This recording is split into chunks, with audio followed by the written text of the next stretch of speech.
Spring 1997, Hamburg, Germany. Sabine Müller was only 19 when she decided that her life in Hamburg wasn't enough. With her 5'9" height, natural blonde hair, and piercing green eyes, she had always been told she had the look to be a model. But it was only when an elegant man with a thick Italian accent approached her in a cafe near the university that her dream seemed to come true. "You have exactly what we're looking for," said Marco Benedetti, handing her a business card printed on expensive paper with the golden logo of Bella Vista Models, Milano. "Our agency is always on the lookout for fresh, natural faces. You could be the next big European star." Sabine held the card with her hands, trembling with excitement. Benedetti looked like he had stepped straight out of an Italian fashion magazine. Impeccable suit, expensive leather shoes, gold watch glinting in the cafe light. He explained that he represented one of Milan's most respected modeling agencies, specializing in launching international careers. "We work with Versace, Armani, all the big names," Benedetti continued, his voice smooth and convincing. "But what impresses me most about you is not just your physical beauty. It's that naturalness, that pure energy you exude. That can't be taught. It's something you're born with."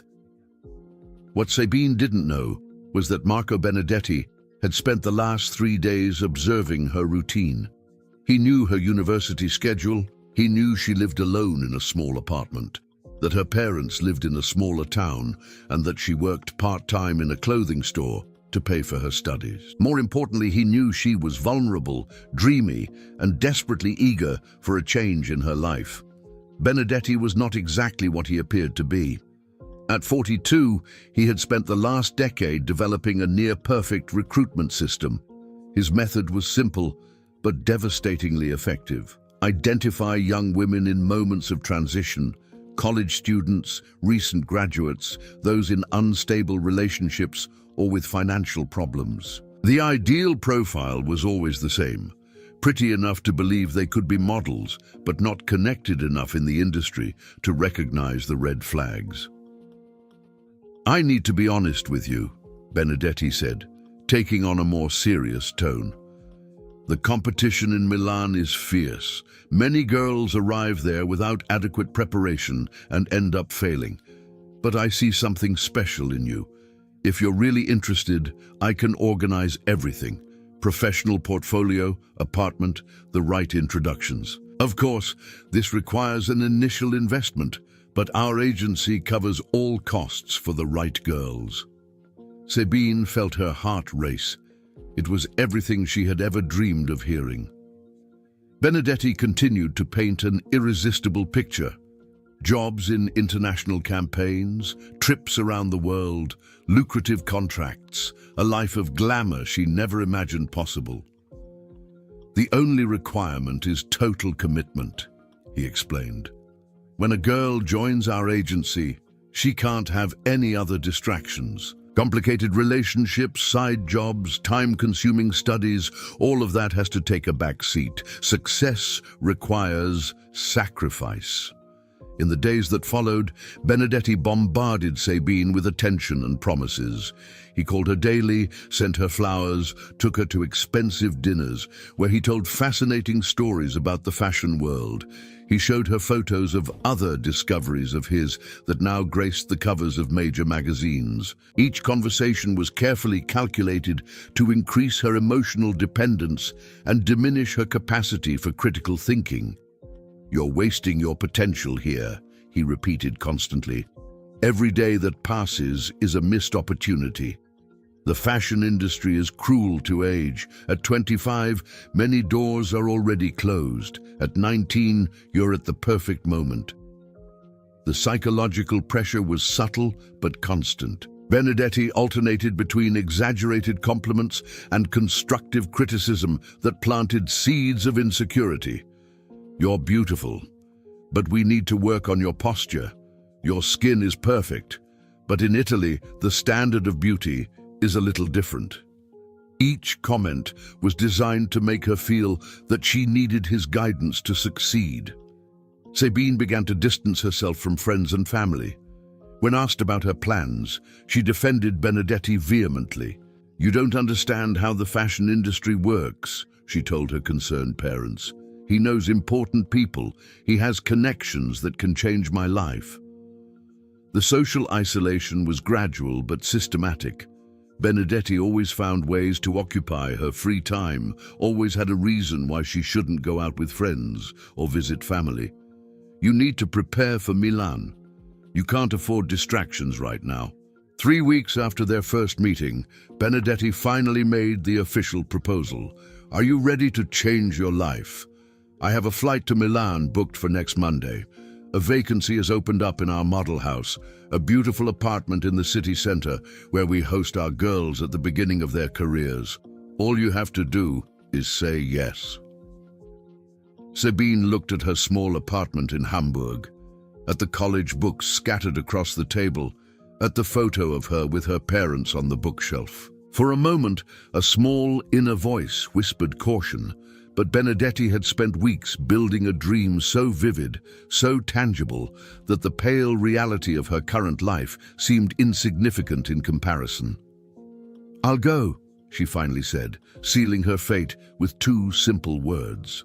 What Sabine couldn't imagine was that Marco Benedetti had used exactly the same techniques, the same promises, the same words with dozens of other young women in recent years. She was about to become another name on a carefully maintained list, another life that would be systematically dismantled and rebuilt to serve the purposes of an organization that turned dreams into nightmares. The next morning, Sabine called her parents to tell them her decision. The conversation was tense, filled with tears and pleas for her to reconsider. But her mind was made up. In a week, she would be in Milan, starting a new life. She didn't know she was beginning 7 years of hell that would leave her traumatized forever.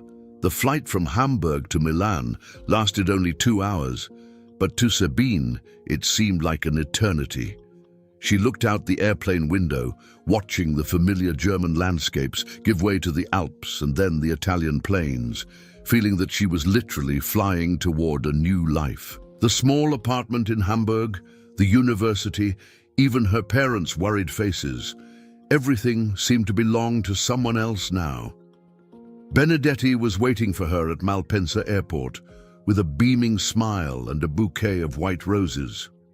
"Welcome to your future," he said, kissing her on both cheeks in the Italian manner. He looked even more impressive on his own turf, tanned, confident, clearly at home in this cosmopolitan atmosphere. The car that took them into the city was a shiny black Mercedes. During the ride, Benedetti pointed out famous landmarks, told anecdotes about celebrities he had met, painted a seductive picture of the life that awaited her. "You're going to love Milan," he said. "It's a city made for people like you, ambitious, beautiful, destined for great things." But as they approached the city center, Sabine noticed that they were heading to a less glamorous neighborhood than she had expected. The streets became narrower, the buildings older and less well kept. "Don't worry," Benedetti said, as if reading her mind. "The model home is in an authentic area, away from tourism. The girls prefer it that way, more privacy, more peace and quiet to focus on their work." The apartment was on the 3rd floor of a building without an elevator. Benedetti opened a heavy wooden door and led Sabine inside. The space was larger than her apartment in Hamburg, but there was something unsettling about the atmosphere. The windows were small and looked out onto a dark inner courtyard. The furniture was sparse, a few worn couches, a large dining table, small bedrooms with bunk beds. "This is your home now," Benedetti announced. "You'll be sharing a room with Natasha, a Russian girl who arrived a few months ago. She can teach you everything about how things work here." Natasha Volkov appeared as if she had been summoned. She was a young blonde, perhaps 2 or 3 years older than Sabine, with blue eyes that seemed to have lost some of their sparkle. She smiled, but the smile didn't reach her eyes. "Hello," she said in heavily accented English. Welcome to the program. There were other girls in the apartment. Sabine counted at least 5 in the first few minutes. They were all young, pretty, from different countries. A Czech girl named Petra, a French girl named Simone, 2 others whose names she couldn't catch. They all had the same slightly lost look in their eyes, as if they were waiting for something that never came.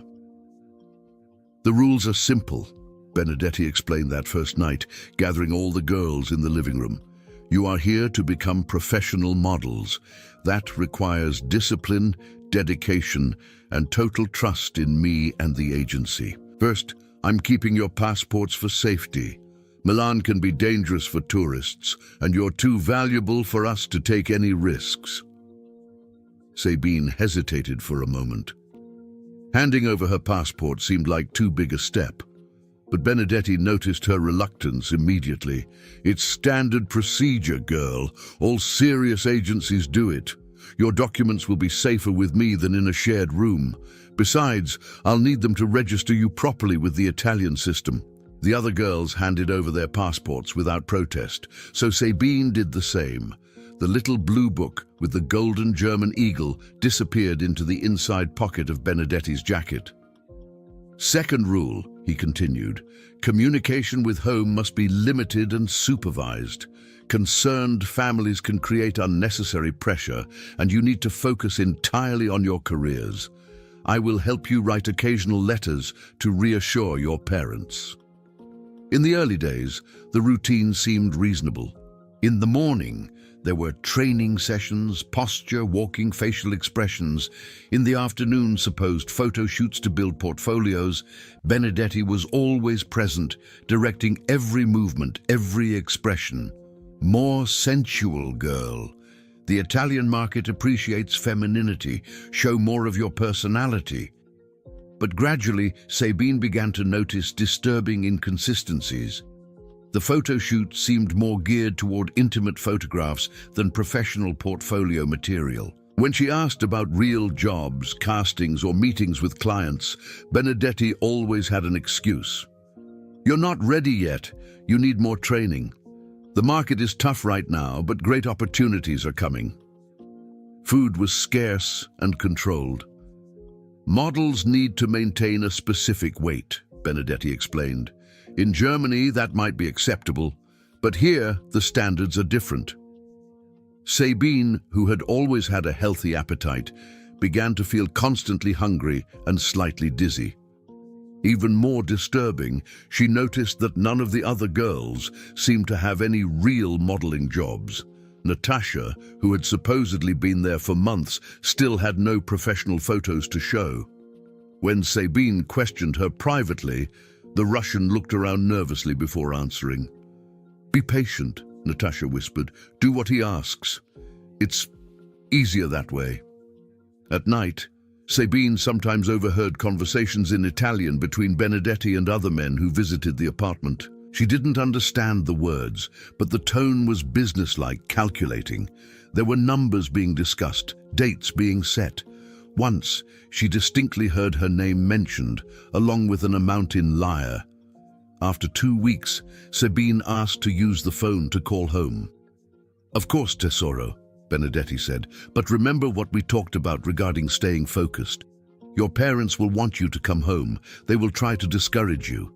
Do you really want to throw away this opportunity because of their fears? The call was supervised. Benedetti stood beside her the entire time, his intense gaze constantly reminding her of the communication guidelines. Sabine heard herself telling her parents that everything was wonderful, that the opportunities were endless, that they shouldn't worry. But inside, a small voice began to scream that something was terribly wrong. The 3rd month in Milan began with a subtle but disturbing change in the dynamics of the apartment.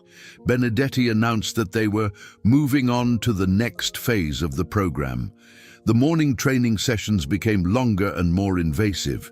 The supposed photo shoots now included potential clients, older, well-dressed men who spoke rapid Italian and scrutinized the girls as if they were merchandise. These are important contacts in the industry, Benedetti explained. Designers, photographers, agency directors. You need to impress them if you want real jobs. The competition is fierce.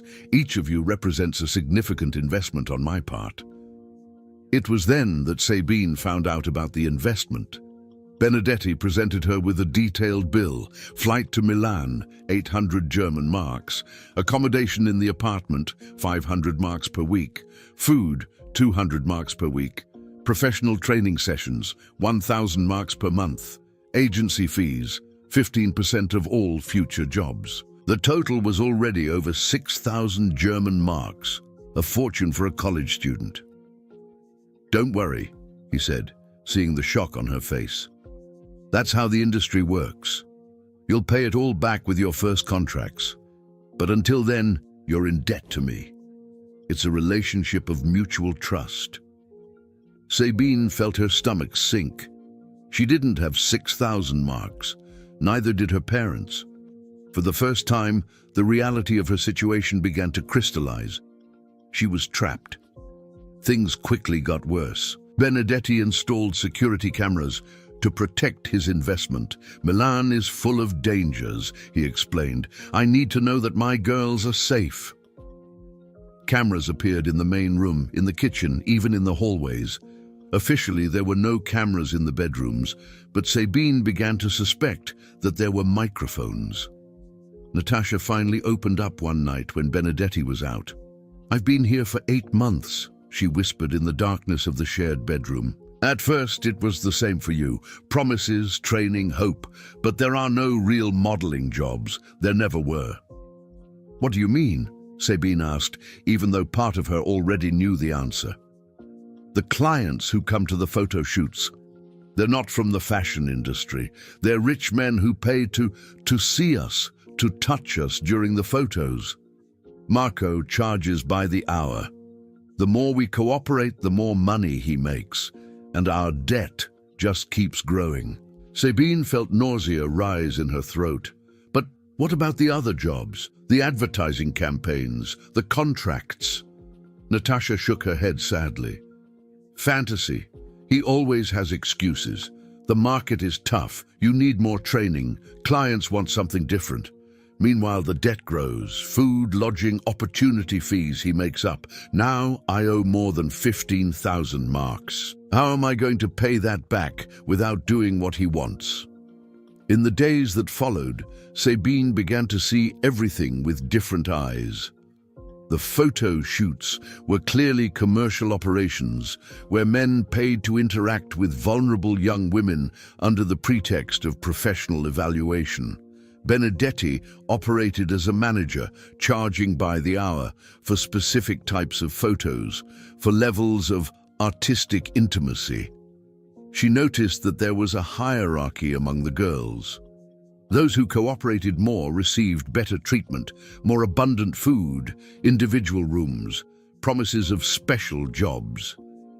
Those who resisted were isolated, deprived of privileges, constantly reminded of their growing debts.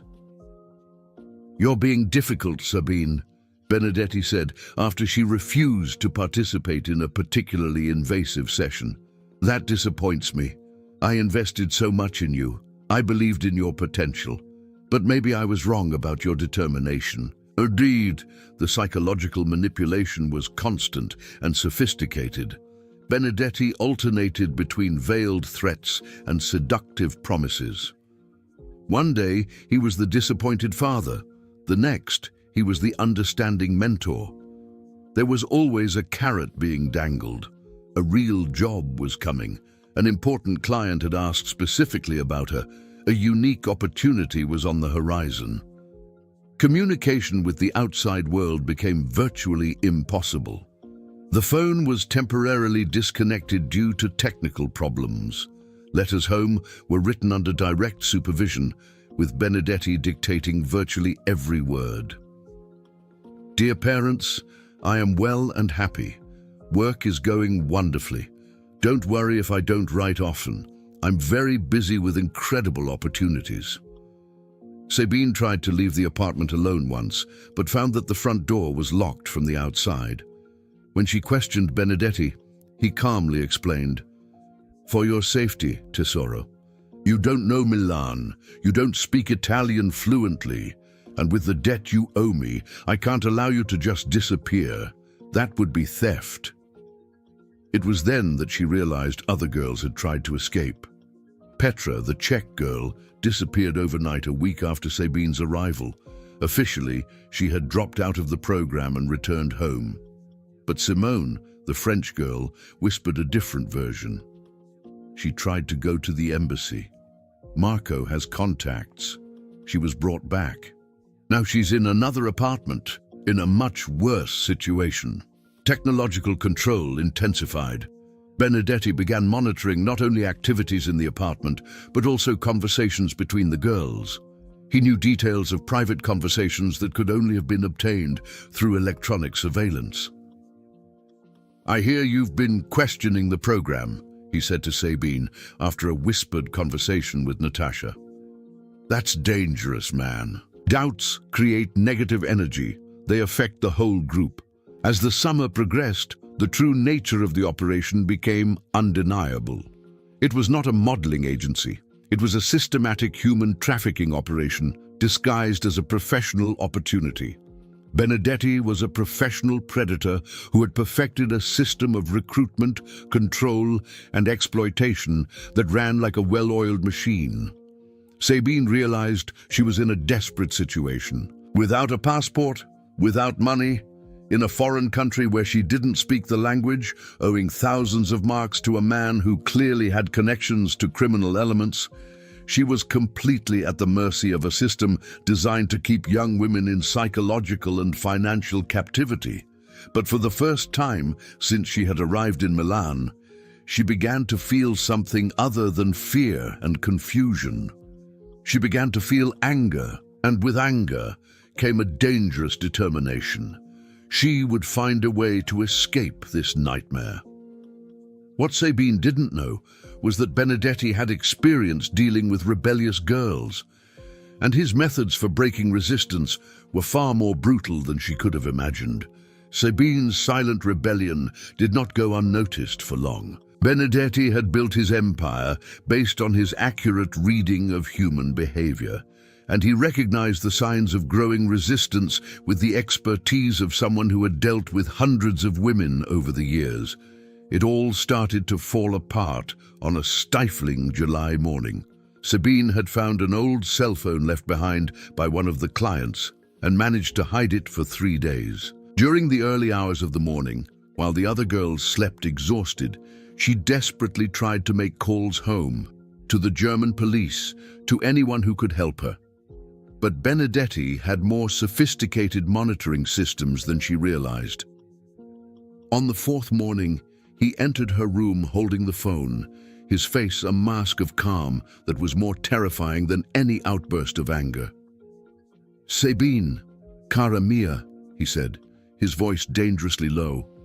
"You have deeply disappointed me. After all I have invested in you, all the patience I have shown, you betray me like this."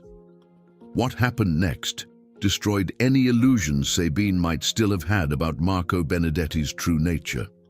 He wasn't just a freeloader or a common con artist. He was a systematic predator linked to an organized criminal network operating in multiple countries. "Perhaps you think you can just walk out of here and return to your comfortable little life in Hamburg," he continued, pulling up a chair to sit down in front of her. "But you don't understand how this works. Your debt to me is now 18,000 marks. You signed contracts. Yes, remember those papers you signed on the first day? They weren't just agency formalities." He produced a folder with documents that Sabine vaguely remembered signing, but which she had interpreted at the time as standard model contracts. Now, reading more carefully, she saw clauses about debt repayment, work obligations, penalties for breach of contract. "Under Italian law, you are legally obligated to work for me until you pay off your debt," Benedetti lied with convincing authority. "And if you try to run away, you'll become an international fugitive. Your parents can be held responsible for the debt. Your university will be notified. Your future will be destroyed." But legal threats were just the beginning. Benedetti had much more direct methods of control. That afternoon, two men showed up at the apartment, burly Italians who spoke little, but whose presence conveyed a clear message. They introduced themselves as Benedetti's business associates, responsible for security matters. Sabine needs to understand that she can't just do whatever she wants, Benedetti told the men, speaking in English so she could understand every word. She has been problematic. Perhaps she needs a demonstration of how we deal with problems. What followed was a calculated display of power and intimidation. The men brought Petra back, the Czech girl who had supposedly dropped out of the program. She was unrecognizable, extremely thin, with bruises poorly hidden under heavy makeup, her eyes glazed and lifeless. Petra tried to be difficult too, Benedetti explained calmly. Now she works at one of our other establishments.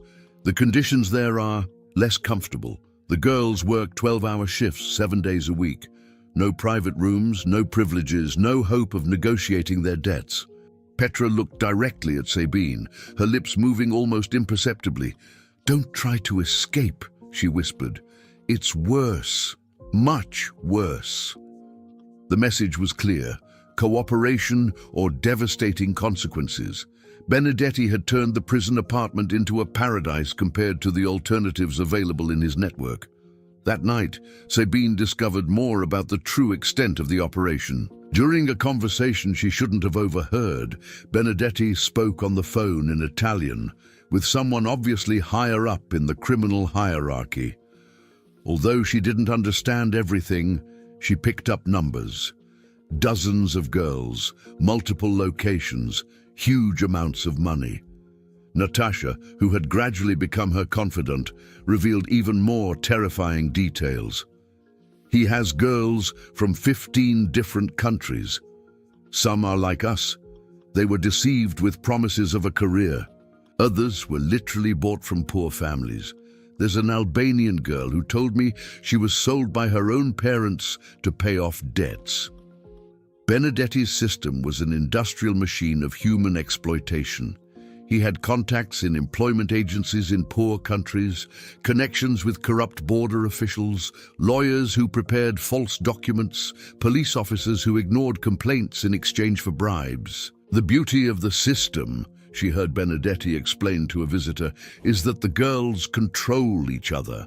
They see what happens to those who rebel. They know that cooperation is the only way to survive. It's more efficient than direct violence.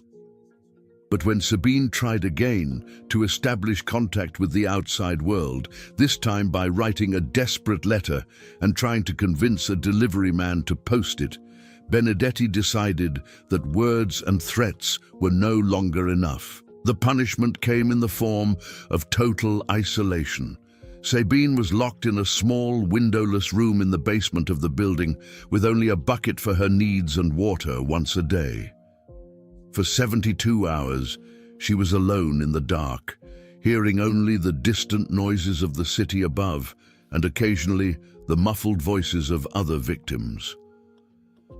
"This is just a taste," Benedetti said when he finally brought her back. "We have facilities where problematic girls spend weeks, months in these conditions. Some are never the same again. Do you want to test my patience again?" Sabine was broken physically, but not psychologically. The experience in the basement had crystallized something inside her, an absolute determination that she would not allow this man to destroy her life without a fight. She began to plan not an impulsive escape, but a systematic strategy for escape. What she didn't know was that Benedetti had noticed the change in her eyes, and he was preparing a final show of power that would destroy any hope she might still harbor. The war between predator and prey was about to enter its most brutal phase.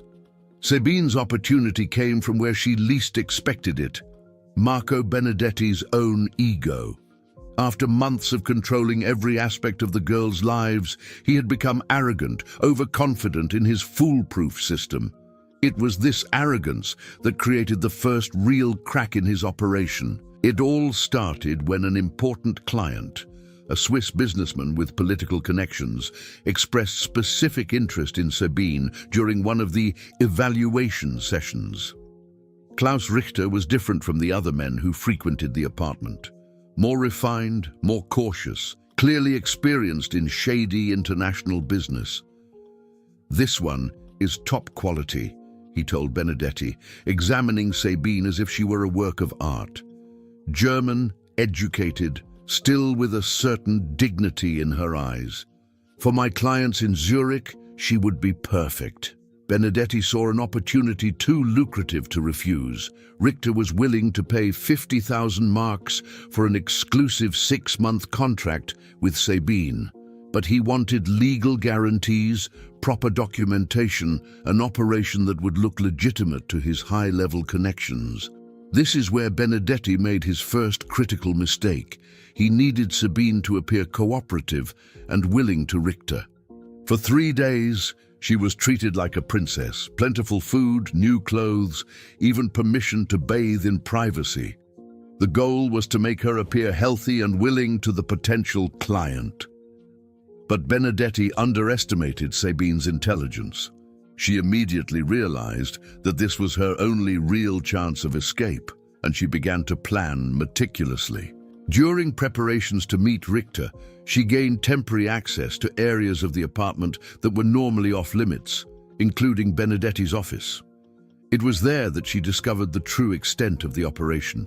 Detailed files on dozens of girls, fake contracts in multiple languages, financial records showing transfers of hundreds of thousands of marks, compromising photographs organized like catalogs. Even more shocking, correspondence with contacts in at least 12 countries, including corrupt immigration officials and bribed police officers. Sabine found something even more disturbing: her own personal file. Benedetti had information about her that went far beyond what she had ever shared. Details about her family, friends, routines in Hamburg. There were photographs of her from weeks before he approached her in the cafe. She had been stalked and selected long before the chance encounter. But the most important discovery was a small tape recorder that Benedetti used to document important conversations with clients and criminal contacts. Sabine quickly realized that the tapes contained devastating evidence of the entire operation. On the day of her meeting with Richter, Sabine gave the performance of her life. She behaved like a cooperative young woman, even slightly enthusiastic about the international opportunity being offered to her. Richter was satisfied, Benedetti was ecstatic about the impending profit, and everyone let their guard down. It was during a moment of celebration between the two men that Sabine executed her plan. While they drank champagne and discussed details of the contract, she managed to secretly activate Benedetti's recorder and place it in a position where it would capture the entire conversation. For 40 minutes, the two men openly detailed the entire operation: how they recruited girls, how they forged documents, how they bribed officials, how they transferred victims between countries, how much money they made each month. It was a complete confession recorded on tape. More importantly, Richter specifically mentioned that he had similar problems being investigated by Interpol in other countries. There was an international police operation underway, focusing on trafficking networks operating between Germany, Italy, Switzerland, and Eastern European countries. When the meeting ended and Benedetti put away the tape recorder, Sabine knew she had enough evidence to destroy the entire operation. But she also knew she would only have one chance to use this evidence before they discovered her sabotage.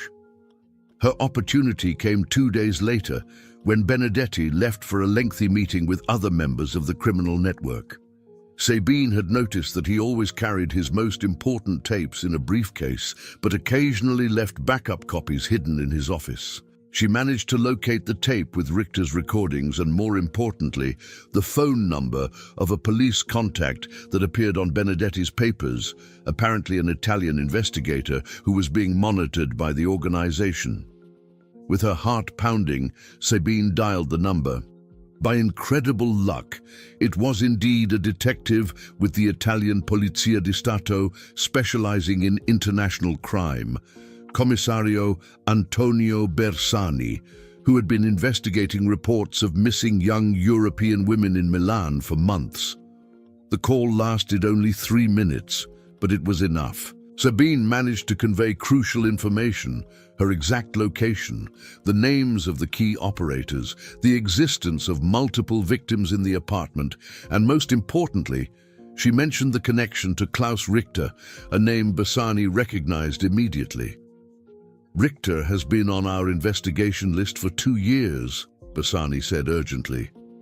"If you have evidence connecting him to this operation, it could be the breakthrough we needed. But you are in extreme danger now. We will organize a rescue operation, but you need to stay alive until we get there." Sabine managed to hide the tape in a place Benedetti would never look, sewn inside the lining of an old pillow the girls used. When he returned, she was pretending to be asleep, but her heart was still beating so hard she feared he might hear it. What she didn't know was that Commissario Bersani was already organizing a coordinated operation involving Italian, German, and Swiss police. But international operations take time to organize properly, and Benedetti was about to discover that someone had violated his sanctuary. For 3 tense days, Sabine maintained the appearance of normality as she awaited the arrival of the police. But on the morning of the 4th day, she woke up to find Benedetti standing at the foot of her bed, holding the phone she had used to call Bersani. "Sabine, cara mia," he said, his voice laden with lethal calm. "I think you and I need to have a very serious conversation." The race against time had begun. The police were preparing to raid the operation, but Benedetti had discovered the betrayal and was planning to move all the girls to another location before the authorities could act. The final confrontation between Sabine and Marco Benedetti lasted only 15 minutes, but they were the longest and most terrifying 15 minutes of her life. When he discovered her call to the police, his mask of sophisticated charm finally slipped completely. "You've destroyed years of work," he said, his voice trembling with controlled rage. "You have no idea what you've just done, not just to me, but to all these girls. Do you think the police are going to save them? Do you think they have anywhere to go?" Benedetti was right about one thing. He had created a system where the victims themselves became dependent on their captors. Many of the girls had been in the network for so long that they no longer had valid legal identities, no families to return to, no skills to survive outside the structure he had created. But what Benedetti didn't know was that Commissario Bersani had spent the last 4 days coordinating not just a rescue operation, but a massive international investigation. The tape Sabine had provided was the key that unlocked an investigation spanning 6 countries. At 5:47 a.m. on September 15th, a combined force of Italian, German, and Swiss police simultaneously executed 15 raids on locations connected to Benedetti's network. The apartment in Milan was just one of 15 properties raided in a coordinated operation that lasted 7 hours. Sabine was being interrogated by Benedetti when they heard the first cries of "Polizia!" echoing down the stairs. The look of utter panic on his face was the first time she had ever seen him completely vulnerable. In the first moments of the raid, chaos reigned. 7 girls were in the apartment: Sabine, Natasha, 2 new Polish recruits, an Albanian girl who had arrived the week before, and 2 others whose nationality Sabine had never discovered. All were terrified, some trying to hide, others crying uncontrollably. Benedetti tried to destroy evidence until the last second. When the police broke down the front door, he was burning documents in the bathroom and trying to destroy cassette tapes. But the operation had been planned with military precision. The exits were blocked, communications were intercepted, and agents specializing in international crimes knew exactly what to look for. The most shocking discovery came when investigators found a hidden bunker in the basement of the building. There were 5 more girls there, in much worse condition than those in the main apartment. These were the ones who had caused trouble, locked in makeshift cells, some for weeks, fed only scraps, used as examples to terrorize the others. Among these victims was Petra, the Czech girl who had been used as an example to intimidate Sabine. She was unrecognizable, malnourished, showing signs of physical violence, mentally broken. When paramedics tried to help her, she screamed in panic and tried to hide. But even during the rescue operation, it was clear that justice would be incomplete. 2 of Benedetti's key associates managed to escape during the confusion. Klaus Richter, the Swiss businessman, had been tipped off about the operation by a corrupt source and disappeared hours before the arrests. At least half of the criminal network remained intact. Benedetti was arrested, but even in handcuffs, he continued to try to manipulate the situation. "These girls came voluntarily," he insisted to investigators. "I just offered them job opportunities. If they didn't like the conditions, they could have left at any time." The physical evidence told a different story. Authorities found more than 200 confiscated passports, fraudulent contracts in 12 languages, professional surveillance equipment, and huge amounts of cash in multiple currencies. Even more devastating, they discovered that Benedetti had been operating for at least 8 years, with conservative estimates suggesting that more than 300 young women had passed through his network. In the months following the operation, the true complexity of the case emerged.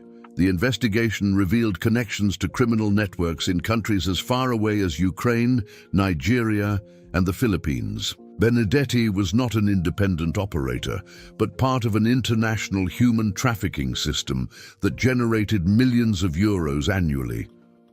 For Sabine, the rescue was only the beginning of a long recovery process. During the first days after her release, she was in a state of total shock. She couldn't believe she had actually escaped and lived in constant fear that Benedetti or his associates would find her again. The legal process dragged on for 3 years. Sabine had to testify repeatedly, constantly reliving her trauma, while defense attorneys tried to destroy her credibility. Benedetti was eventually sentenced to 18 years in prison, but many of his associates received lighter sentences or secured deals that resulted in probation.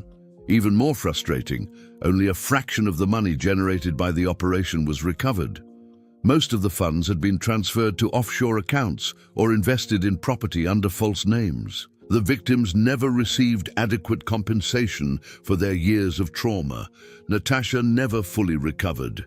She returned to Russia, but her family rejected her because of the stigma. Years later, Sabine learned that she had become addicted to drugs and was living on the streets of St. Petersburg. Other girls had similar fates. Some were never able to reintegrate into normal society. Sabine returned to Germany, but her life was permanently altered. She developed severe anxiety, relationship difficulties, and recurring nightmares that persisted for years. Her university career had been interrupted, her youthful dreams destroyed by an experience that left her traumatized forever. But she also discovered an inner strength she didn't know she possessed. Gradually, she began working with organizations that support victims of human trafficking. She became a speaker, educator, and advocate for legislative changes that could prevent other young people from falling into similar traps. 7 years later, the truth in the newspapers. In 2004, when other similar cases began to emerge in Europe, investigative journalists finally obtained authorization to report details of the Benedetti case. Sabine's name appeared in the newspapers for the first time, not as a victim, but as a survivor who had helped dismantle one of Europe's largest trafficking networks. The report revealed shocking details that had not been disclosed during the trial. Benedetti had systematically documented his activities, keeping detailed records of hundreds of victims as trophies. He had photographed, filmed, and catalogued years of exploitation with scientific coldness. Even more disturbing, it was discovered that he had operated with the knowledge and protection of corrupt officials in multiple jurisdictions. The investigation exposed a network of corruption that extended to high levels of government in at least 3 countries. Epilogue: the price of survival today. More than 25 years later, Sabine continues to deal with the consequences of that 1997 decision. She has built a new life. She married, had children, and established a meaningful career helping other survivors. But the scars have never completely disappeared. The Benedetti case became a landmark in European legislation on human trafficking. The investigative techniques developed during the operation became international standard. But for every network dismantled, others emerge with even more sophisticated methods. Sabine's story serves as a grim reminder that behind the glittering promises of the internet, modeling agencies, and too-good-to-be-true international opportunities, there may lurk systematic predators who have perfected the art of turning dreams into nightmares. Her courage in 1997, that desperate call to the Italian police, saved not only her own life, but the lives of dozens of other young women. But she will forever carry the knowledge of how many others were not so lucky, how many other dreams were destroyed by men like Marco Benedetti. Justice was partial, incomplete, as it always is in cases of this complexity. But sometimes partial is enough to make the difference between life and death, between hope and total despair.